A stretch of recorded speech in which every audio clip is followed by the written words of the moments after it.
Top 9 मोठ्या राजकीय बातम्या। राज्य भाजपात मोठे बदल, 2 केंद्रीय मंत्री नियुक्त। प्रभारीपदी भूपेंद्र यादव तर सहप्रभारीपदी अश्विनी वैष्णव यांची नियुक्ती। दिल्लीत उद्या भाजपच्या कोर कमिटीची बैठक। देवेंद्र फडणवीस, चंद्रशेखर बावनकुळे, आशिष शेलार, पंकजा मुंडेंसह चंद्रकांत पाटील, रावसाहेब दानवे उपस्थित राहणार। तर फडणवीसांच्या राजीनाम्याबाबत बैठकीत चर्चा होण्याची शक्यता। विनोद तावडेंकडून डावपेचाचं राजकारण, फडणवीसांना बाजूला करून शह देण्याचा विनोद तावडेंचा प्रयत्न, सुषमा अंधारेंचा आरोप। फडणवीसांना बाजूला करणे आणि त्यांचा चेहरा न दाखवता केंद्रीय नेतृत्वाला इथे आणून बसवणे, देवेंद्र फडणवीसांची शक्ती क्षीण करण्याचा हा प्रयत्न आहे। मुंबई उत्तर पश्चिम लोकसभा मतदारसंघाच्या मतमोजणी 650 मतांचा फरक। कोर्टात याचिका दाखल करून फेर मतमोजणीची मागणी करणार ठाकरे गटाचे नेते अनिल परब यांची माहिती।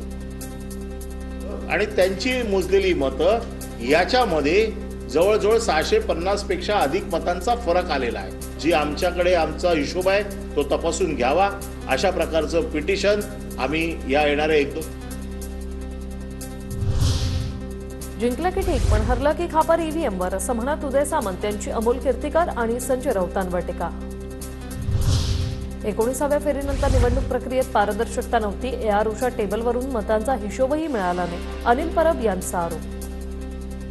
फेरीपर्यंत राऊंड कळत होते, त्यामुळे आम्हाला लिहिता येत होते की बाबा प्रत्येक फेरीमध्ये किती मतं पडली आहेत। एआरओच्या टेबलवरनं आम्हाला मतं कळत नव्हती, कारण एआरओ मध्ये आणि आमच्यामध्ये फार अंतर होतं। अमोल कीर्तीकरांना विजयी घोषित केल्यानंतर निकाल बदलण्यात निवडणूक अधिकारी वंदना सूर्यवंशींचा हात, संजय राऊतांचा आरोप। तर वंदना सूर्यवंशींचे फोन ताब्यात घेतले पाहिजे, राऊतांची मागणी।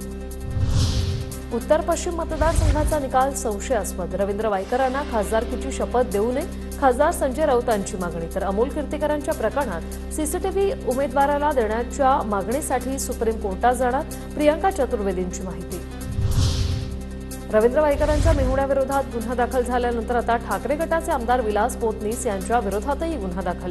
उत्तर पश्चिम मुंबईच्या मतमोजणी केंद्रात विनापरवाना प्रवेश केल्याचा आरोप।